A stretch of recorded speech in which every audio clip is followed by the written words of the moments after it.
작년, 재작년만 해도요, 사람들이 EPL 축구를 더 많이 봤습니다. 영국에서 하는 축구를.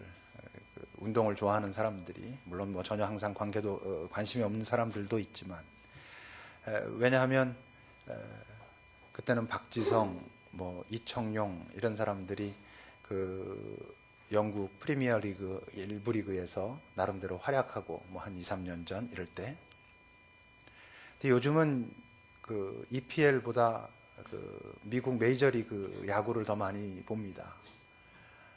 요즘은 그 지상파에서도 유현진 선수가 등판하는 날에는 지상파에서도 그 중계를 할 만큼 사람들의 관심이 많아졌죠. 그게 뭐 사람들의 취향이 축구를 좋아하다가 야구를 좋아하게 돼서 그런가? 그런 게 아니고, 왜 그렇겠습니까? 승리하니까. 그 전에도 뭐 미국 메이저리그에 우리나라 사람들도 좀 있었거든요. 근데 별로 안 봤어요. 왜냐면 뭐 잘 나오지도 않고, 뭐 나와도 뭐 별 볼 일 없고 그러니까.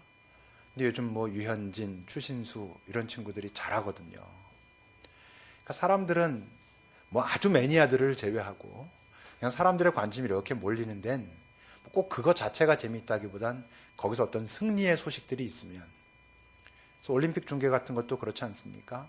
평소엔 별로 관심도 없다가도 어느 종목에 우리나라 선수가 금메달을 따러 나갔다. 그럼 그 승리의 소식을 아주 기대하면서 그렇게 관심을 갖게 되죠. 우리가 예수를 믿은 자로 이 땅에 삽니다. 예수를 믿는 자로 이 땅에 살면서도 우리가 이 땅에서도 승리의 어떤 모습들을 보여주지 못하면 이 세상에 살아가는 다른 사람들이 무엇 관심이 있겠습니까? 뭔가 예수를 믿으면 좀 찌질해 보이고, 예수를 믿으면 사회에서도 뭔가 항상 위축되고 주눅 들어 있는 것으로만 보인다면, 그게 뭐 예수 믿는 자의 겸손이야 이런다면, 아무리 봐도 저게 정말 자기 안에 어떤 당당함과 자부심을 가진 진짜 의미의 겸손으로 보이기보단 뭔가 이렇게 좀 무너져 있고 뭔가 위축돼 있고 그런 모습으로 보인다면, 거기에 어떻게 예수 그리스도에 대한 관심과 우리가 소위 뭐 권능이니 능력이니 하는 것에 대한 생각들을 해볼 수 있냐는 말이죠. 승리해야 하는 것입니다. 여러분, 지금 우리가 이곳에서 하나님을, 예수 그리스도의 하나님을 예배하고 있다는 그 사실은, 다시 말하면 초대교회에 그 많은 사도들이, 많은 예수의 제자들이 승리했다는 증거 아니겠습니까? 그들이 승리하지 않고서 어떻게 지금 2000년이나 지난 지금 이 순간에 그 예수를, 똑같은 예수를 나의 주님이라고 고백하는 사람들이 세계 방방곡곡에 그렇게 있을 수가 있겠냐고 하는 것이죠. 오늘 말씀의 제목처럼 그들이 결국 승리한 사람들이었습니다. 근데 물론 그 승리는 그냥 되는 것은 아니죠. 그들이 승리할 수 있었던 아주 중요한 요인 몇 가지가 있습니다.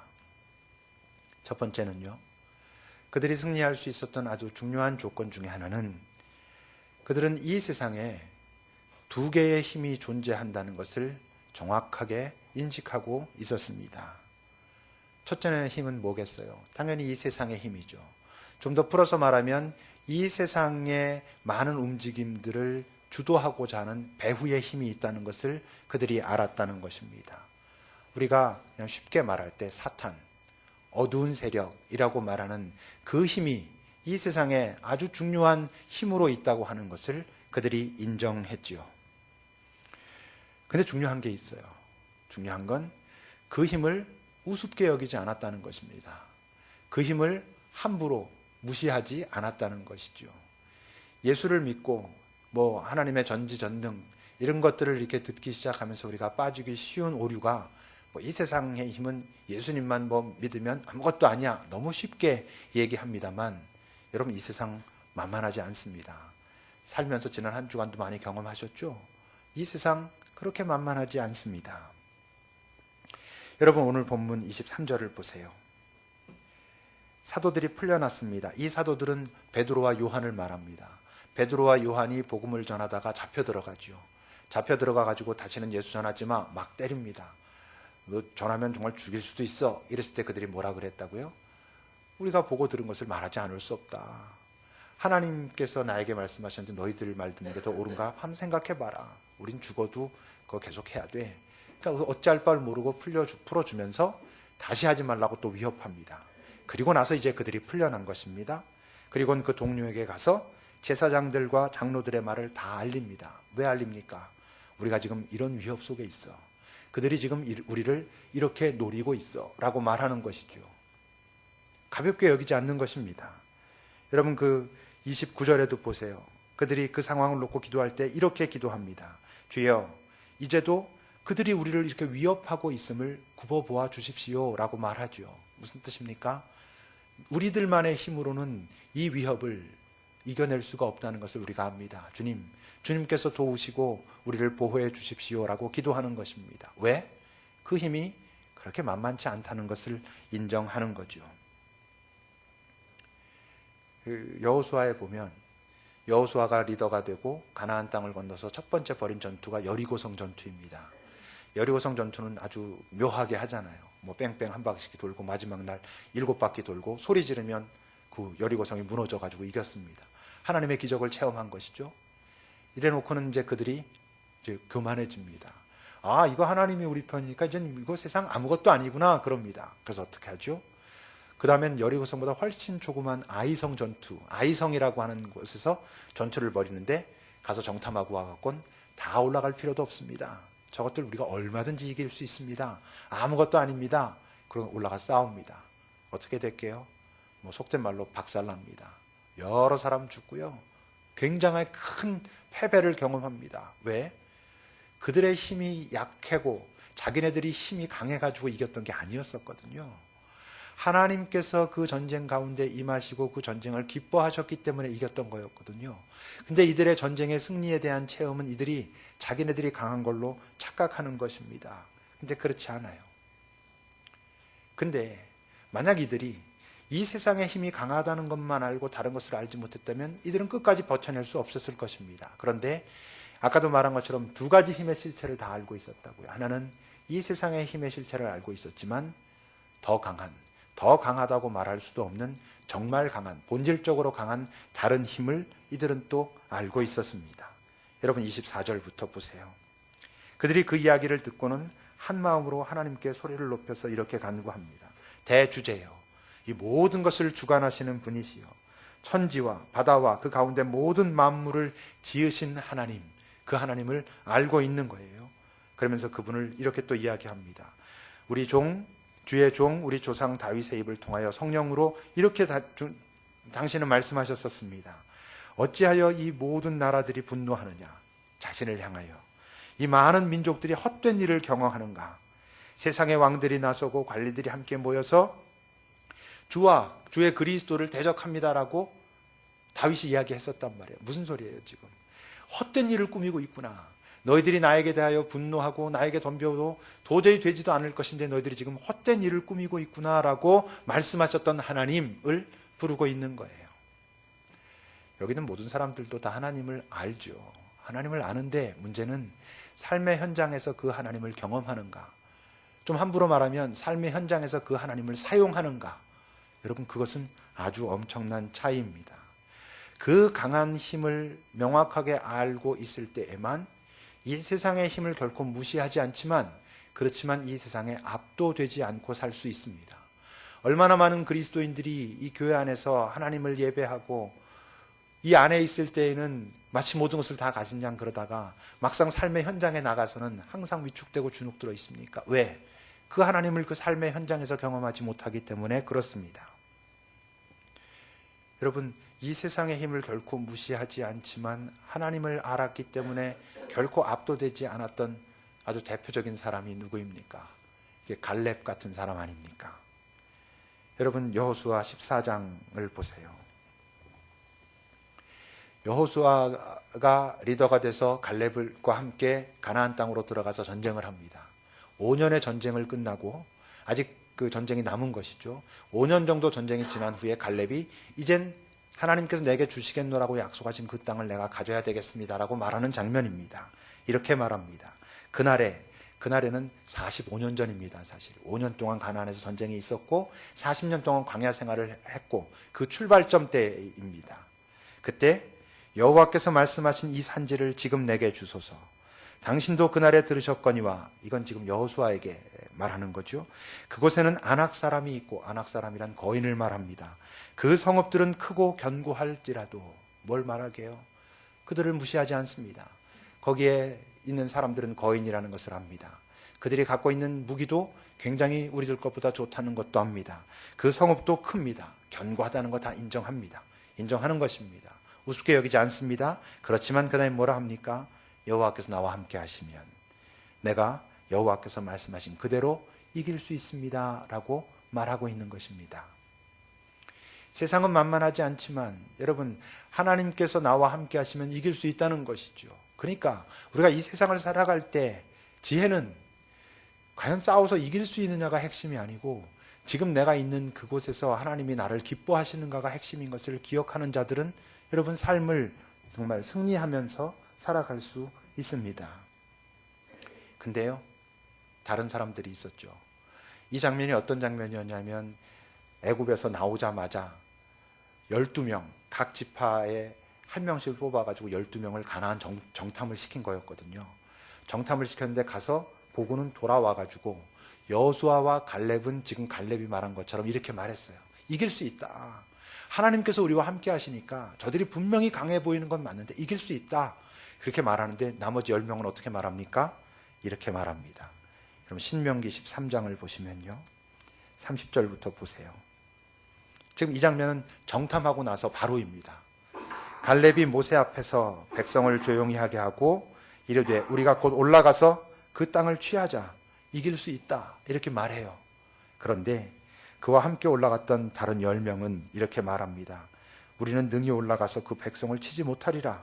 그들은 우리보다 강하니라 하고 이스라엘 자손 앞에서 그 정탐한 땅을 악평합니다. 그 땅 나빠. 그러면서 우리가 두루 다니며 정탐한 그 땅은 그 거주민을 삼키는 땅이요. 무슨 소리냐면 그 땅에서 살면 잘 못 살아. 죽어. 그 땅이 너무 척박해가지고 제대로 살 수가 없는 그런 안 좋은 땅이야 라고 지금 악평하는 거예요. 그러면서 거기서 본 모든 백성들은 신장이 장대한 자들이며 거기서 네피림 후손인 아낙 자손의 거인들을 보았다. 그러고 나니까 우리는 스스로 보기에도 메뚜기 같았다. 그러니까 그들이 보기에는 오죽했겠냐, 지금 이렇게 말하는 거예요. 처음에는요, 이들 전부 그 땅이 굉장히 괜찮다 그랬거든요. 포도송이 같은 거 엄청난 것들이 이렇게 지고 왔어요. 이런 것들이 열리더라. 근데 지금 여호수아랑 갈렙이 올라가서 싸우자 그런 거예요. 그러니까 갑자기 입장을 바꿔가지고 아이 저 땅 저거 아주 안 좋은 땅이야 막 그럽니다. 자기 합리화를 하는 거죠. 어떻게 해서든 그걸 피해보려고 하는 것이죠. 왜 똑같이 12명이 가가지고 같은 곳을 보고 왔는데 어떤 사람들은 그 땅은 굉장히 귀한 땅이고 우리가 올라가면 이길 수 있어 라고 말하고 나머지 10명은 안 돼 라고 말할까요? 그들이 강하다는 것을 착각해서 여호수아와 갈렙은 그들이 아무것도 아니라고 생각했기 때문에, 아니, 그들이 강하다는 건 다 인정하는데 여호수아와 갈렙은 하나님을 보았고 나머지 10명은 하나님을 보지 못하는 것입니다. 하나님은 있는 것입니다. 이들이 지금 홍해의 기적도 경험한 사람들입니다. 그렇게 왔음에도 불구하고 하나님을 삶의 현장에서 기억하지 못하니까 자기네들이 스스로 보기에도 메뚜기 같았다라고 말합니다. 자기 비하죠. 근데 이게 자기 비하일 뿐만 아니라 하나님을 또 비하시키는 것이죠.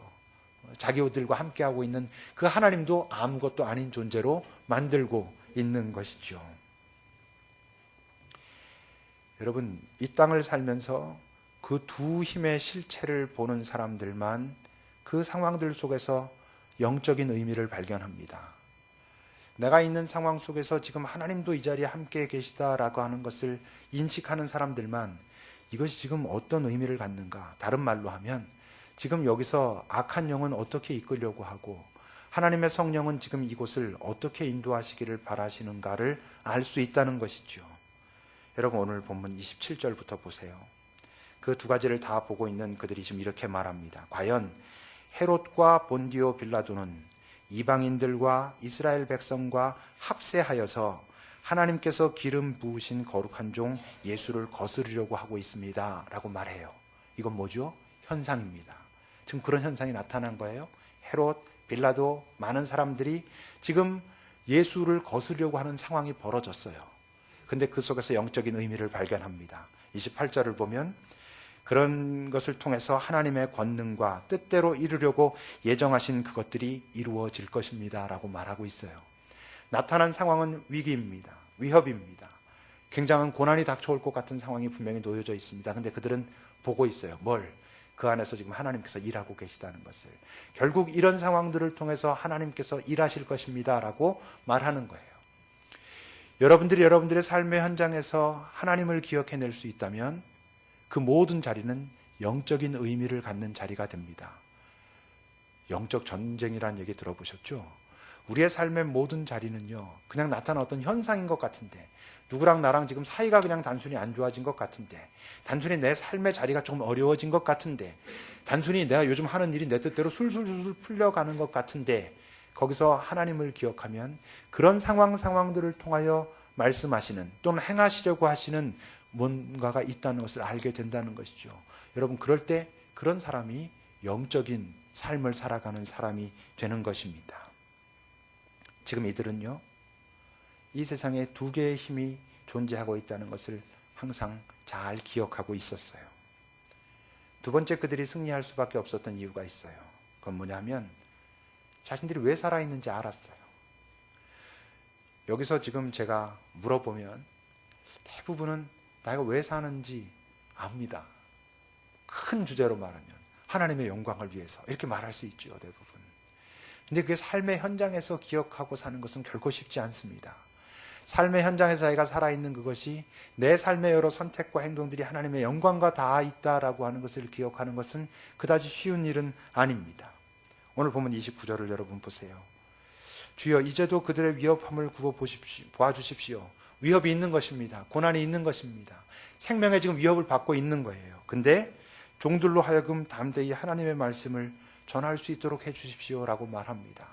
왜 이렇게 말하게요? 그것이 자신들이 살아있는 이유라는 것을, 자신들의 목숨을 걸 만한 일이라는 것을 인정하니까 그러는 것입니다. 내가 지금 생명의 위협이 있습니다. 지금 되게 어렵습니다. 그럼 우리는 어떻게 해야 되냐면 그 자리를 피해야 된다고 생각하기 쉽지 않아요. 근데 이게 내가 살아야 할 이유이기 때문에, 그러니까 그거를 도전해 가는 것입니다. 사명이라고 말하는 것이죠. 여러분들이 예수를 만났기 때문에 갖게 된 삶의 지표가 있어야 됩니다. 예수를 만나기 전이나 예수를 만나고 난 이후나 삶의 지표가 똑같다면, 이전에는 그냥 내 힘으로 하려고 그랬고 어떤 세상 방식으로 하려고 그랬는데 이제 예수를 만났으니까 예수님의 도우심을 받아서 그 일을 하겠다는 그냥 똑같은 것이라면, 목적과 동기가 똑같다면 이상한 것입니다. 같은 것을 추구할 수는 있습니다. 그러나 동기는 변해야 하는 것입니다. 그런 점에서 사명은 무엇이 아니라 그랬죠. 내가 무슨 직업을 가질까? 어떤 일을 할까? 이것이 사명이 아니고 내가 그것을 왜 하는가? 그 왜가 사명이 됩니다. 사명은 무엇을 핵심으로 하지 않고 왜를 핵심으로 한다는 것이죠. 오늘 여기 있는 많은 사람들, 사도들이 가서 지금 동료들에게 알렸다 그랬잖아요. 그 동료들 속에는 전임 사역자만 있는 게 아닙니다. 사도들은 소위 지금으로 말하면 전임 사역자죠. 근데 그들 중에는 자비량 사역자들이 훨씬 더 많았습니다. 자비량 사역자란 다른 직업이 있는 사람들입니다. 이들 중에는 상인들도 있었고요. 이들 중에는 어부도 있었고요. 이들 중에는 세리들도 있었고요. 이들 중에는 어떤 관리들도, 관원들도 있었을 것입니다. 자기 일을 갖고 있는 사람들도 있었어요. 여러분, 그들이 그렇게 살다가 하나님께 영광을 돌리기 위해서 전부 다 하던 일을 그만두고 돌아와야 하는 것은 결코 아닙니다. 그러니까 질문이 바뀌어야 된다 그랬죠. 이것을 해도 좋을까? 이게 아니고 내가 지금 이 속에서 어떻게 하나님께 영광을 돌릴 수 있을 것인가?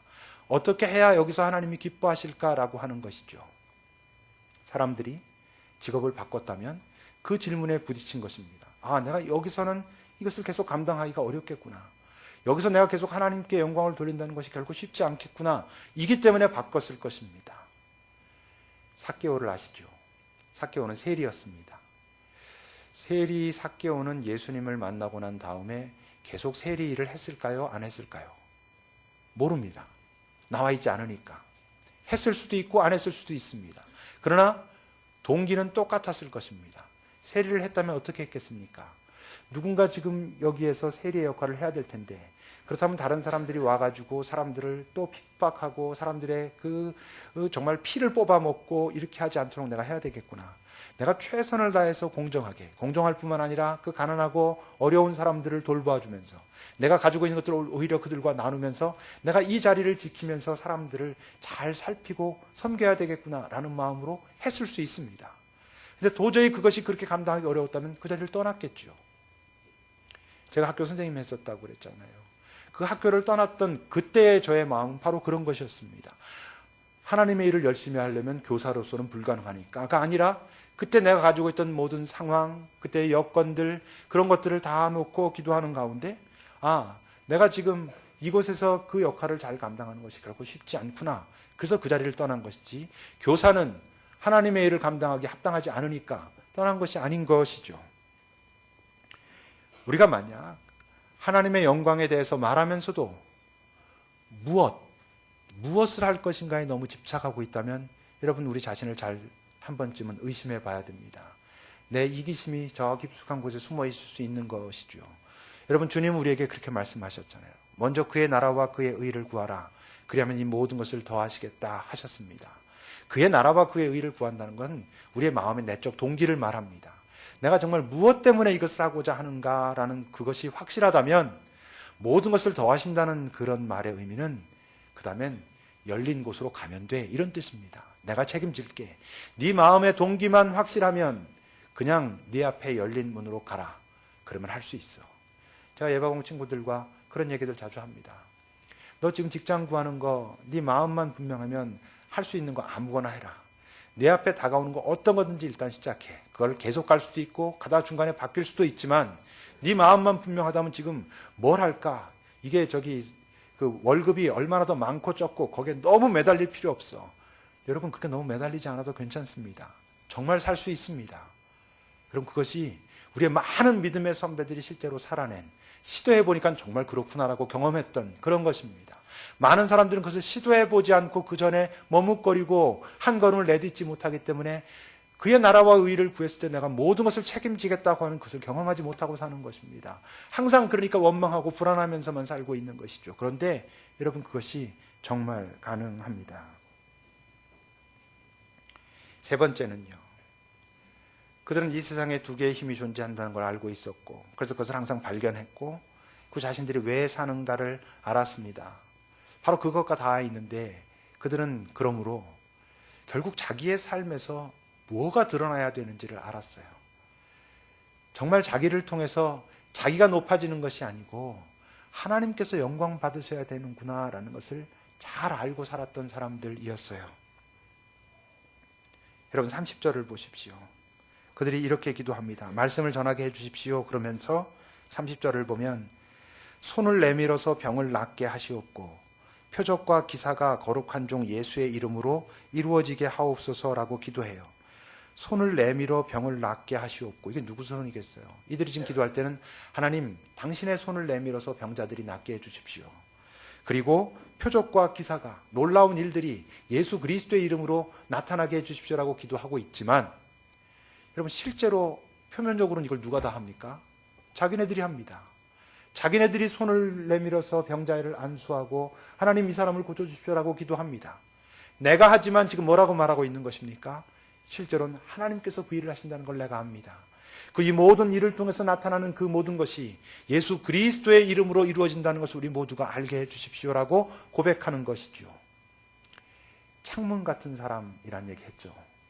창문 같은 사람이 어떤 사람이겠어요? 창문은요, 그 창문을 깨끗하게 닦으면 닦을수록 창문이 보이는 게 아니라 창문을 통해서 보여야 할 것이 보입니다. 우리가 우리의 삶의 현장에서 최선을 다하여 내가 살아내야 할 삶을 살았을 때 내게서 보이는 것이 나 자신이 아니라 그리스도일 때 잘 살아내고 있는 것입니다. 실제로는 그때 나도 정말 내가 높아져야 하는 그 높은 자리에 가 있는 것이죠. 근데 문제는 안수해서 사람들도 일어나고 병도 고치고 뭐 이렇게 되기 시작하면 사람들이 시간이 가면서 자기가 그런 줄 아는 거예요. 자기에게 그런 능력이 있는 줄 착각하는 거예요. 대표적인 사람이 누굽니까, 여러분? 모세가 그랬거든요. 모세가요, 지팡이를 내밀어 가지고 홍해도 갈랐습니다. 사람들이 배고프다 그러면 반석에서, 그 바위에서 물도 나오게 했습니다. 그러다가 어떤 일을 경험하죠? 또 어디를 가는데 사람들이 목이 마르다고 불평해요. 그러니까 모세가 짜증이 났어요. 왜 내가 이런 일을 감당해야 되나? 하나님 앞에 가서 따집니다. 내가 왜 일을 감당해야 됩니까? 하나님이 너 가서 그 바위에다가 명하면 물이 나오게 될 거야. 그 얘기 듣곤 그렇게 될 거라는 거 알았거든요. 왜? 모세가 경험이 있었으니까. 이거 된다. 그러니까 어떻게 할게요? 가서 내가 너희들한테 물 정도 못 줄 줄 아느냐? 그래서 그 바위를 막대기로 내리치면서 자기 혈기를 막 부립니다. 하나님이 뭐라 그러시죠? 네가 내 영광을 드러내지 않고 네 영광을 드러내는구나. 어쨌건 겉으로 드러난 모세가 가나안에 들어가지 못한 이유는 그것입니다.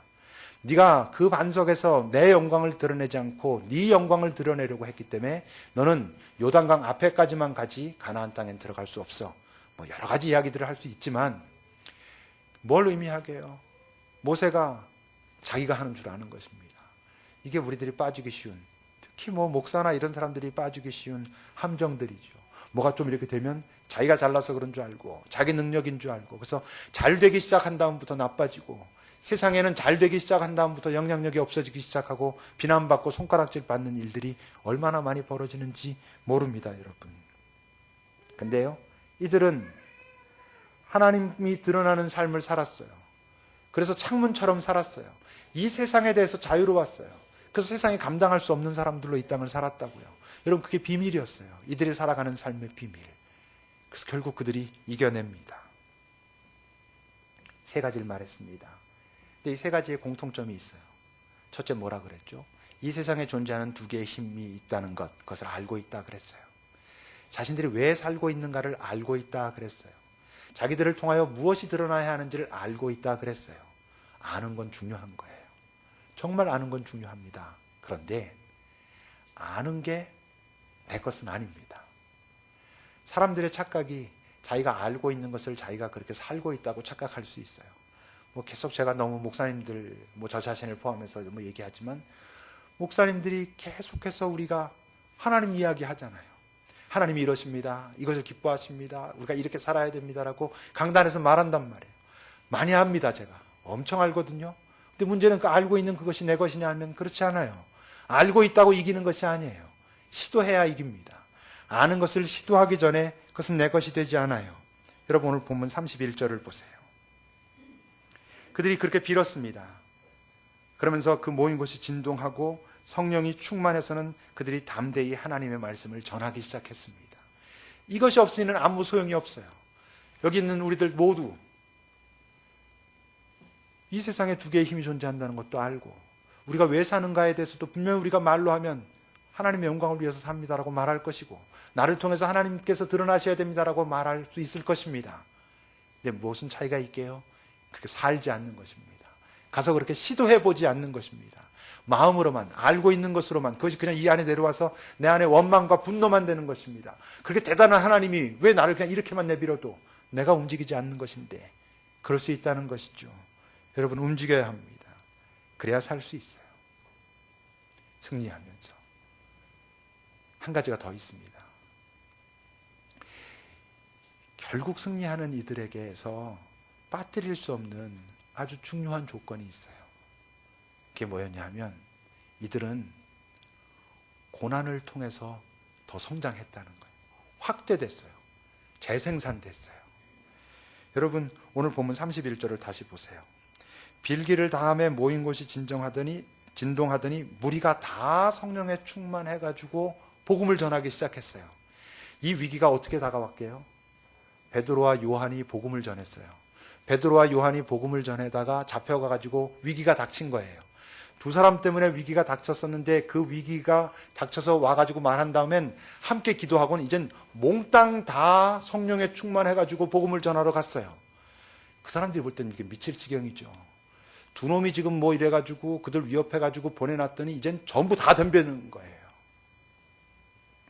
고난은 두 종류의 인간을 만들어냅니다. 하나는 점점 약해지는 인간, 그래서 포기하거나 나빠지는 인간을 만들 수 있어요. 여러분들 주변에도 보십시오. 어려운 일들을 겪으면서 결국 포기하거나 아니면 나빠집니다. 누가 웃게요? 사단이 웃습니다. 사단이 주는 아주 중요한 그 도구들 중에 하나입니다. 성공을 통해서도 인간을 망하게 하기도 하지만 실패를 통해서도 인간을 망하게 합니다. 한 번, 두 번 실패하게 하고 상황이 어렵게 만들어가지고 다 포기하고 이제 아무것도 몰라 하게끔 만드는 것이죠. 근데 여러분, 고난을 통해서 나빠지기만 하는 것은 아니죠. 어떤 사람들은 고난을 통해서 성장합니다. 고난을 통해서 점점 견고해집니다. 고난을 통해서 겸손해지는 사람들이 있습니다. 그들이 이제 세상에 소망을 보여주는 거죠. 여러분, 세상이 소망을 갖게 되는 건요, 뭐 삼성 회장 보면서 소망을 갖게 되는 게 아닙니다. 삼성 회장의 아들을 보면서, 그 아들의 아들을 보면서, 야, 저런 애들은 정말 태어나면서 좋겠네, 그것이 소망이 됩니까?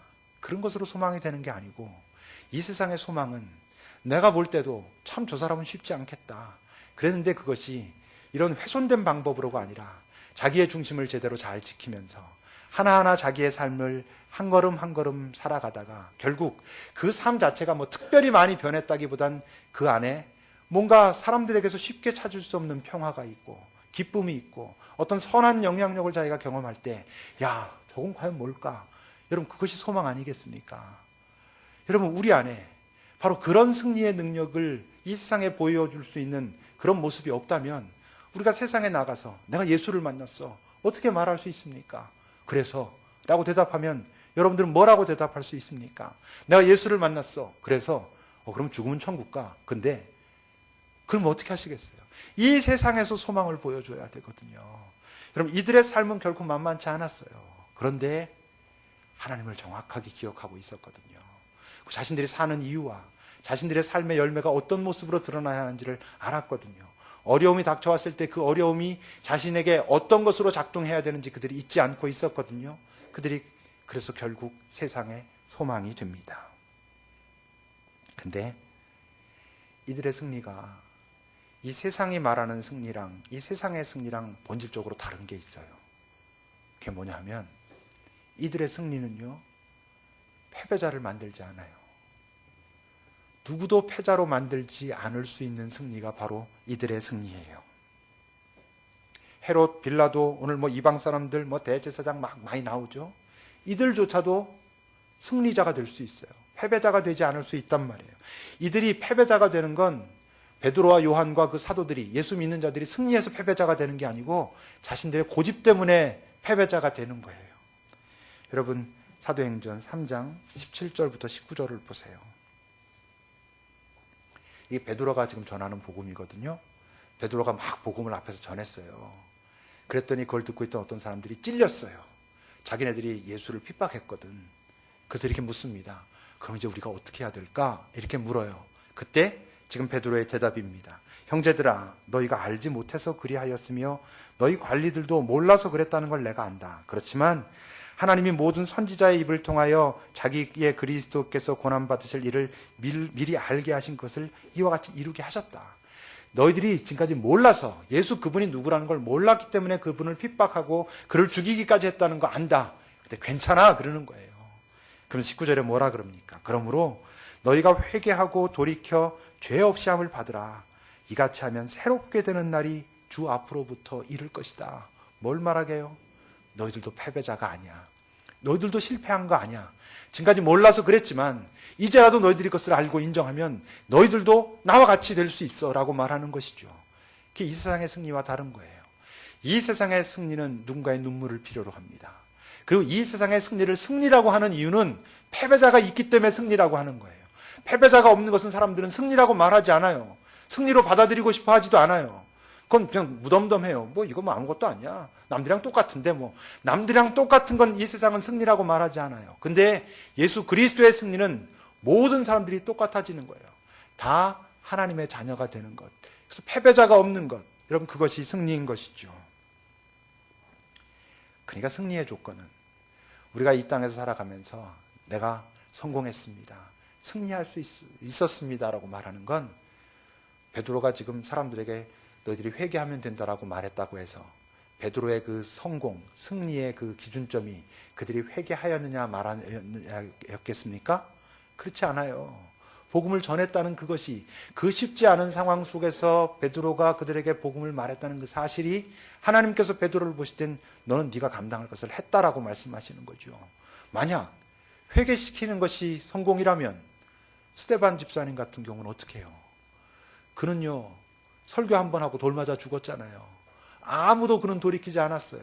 그 상황 속에서 그가 설교했을 때 사람들은 분노하면서 돌 던져가지고 거기서 돌 맞아 죽었어요. 사도 바울 같은 사람도 그 자리에 그때 있었는데 그때는 스데반 죽는 게 저건 죽어도 싸 이러고 있었어요. 그럼 스데반은 실패자입니까? 그렇지 않아요. 스데반은 그 쉽지 않은 속에서 자기가 감당해야 될 일을 감당했고 하나님께서 보실 때 그는 잘 산 삶을 산 것이죠. 오늘 토요일이 처치 스테이입니다. 그래서 벌써 그렇게 된 거 아시죠? 여러분 만약 그 처치 스테이에 나는 이번에 성공했어, 나는 실패했어 하는 기준이 뭐겠습니까? 내가 이번에 오라 그랬던 사람 왔어, 와 성공.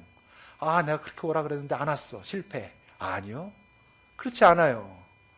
여기 왔기 때문에 성공이고 오지 않으면 실패가 아니에요. 뭐가 실패냐 하면 정하지 못하는 거예요. 다가서지 못하는 거예요. 말하지 못하는 거예요. 그게 실패죠. 내가 마음속에서 잘 기도하면서 어떤 영혼을 떠올리고 그 영혼에게 다가가고 내 진심을 담아서 한번 같이 가자 라고 말할 수 있다면 하나님께서 보실 땐 네가 할 일은 다 했다고 하시는 거예요. 그 다음 관련된 것은 하나님께서 그와 계산하실 거예요. 여러분, 그것이 우리가 이 땅을 살아가는 이유고 방식이어야 돼요. 우리 모두는 삶의 자리가 있습니다. 그 삶의 자리에서 하나님을 발견해내십시오. 그러면 이것이 지금 무슨 의미를 갖는 것인지가 더 명확해지고, 그러면 쉽게 분노하거나 쉽게 포기하지 않을 수 있습니다. 그리고 지금 내가 왜 이곳에 있지를 기억하십시오. 그리고 나의 이런 선택들을 통해서 무엇이 정말 드러나야 하지를 기억해야 됩니다. 어려움이 닥쳐왔을 때 이 어려움은 나를 그만두라 하는가, 아니면 이 어려움을 통하여 내 주님께서 나보다 가까이 밀착하고자 하시는 것을 그걸 발견하십시오. 그러면 다른 삶이 됩니다. 이들은 결국 승리한 사람들이에요. 마침내 승리한 사람들이지요. 물론 마침내 결국이라는 말이 우리에게 이렇게 쉬운 말은 아닙니다. 왜?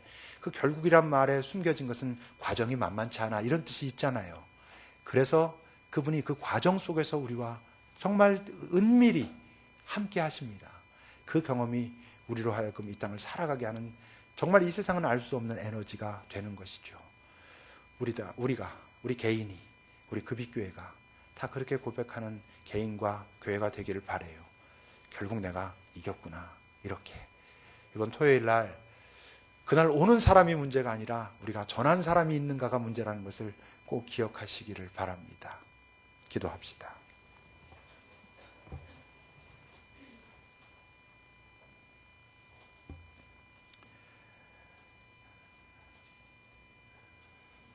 나는 나의 삶에서 정말 하나님을 자각해내는지, 내가 살아가고 있는 그 삶의 자리에 지금 내가 왜 있는지, 거기서 내가 무엇이 드러나게 하고자 하는지, 나는 어려움이 닥쳐왔을 때 그 어려움을 어떻게 받아들이고 있는지 그걸 좀 살펴보면서, 주님, 내가 예수님을 만나고 이 땅에 사는 요 몇십 년, 이 한 번뿐인 기회를 예수를 만나지 못한 사람들이 살아가는 방식들, 내가 예수를 알지 못했을 때 살아가는 것과 똑같은 방식으로 살다가 마무리하지 않을 수 있도록 저에게 힘을 주십시오. 용기를 주십시오. 좀 함께 우리 기도합시다.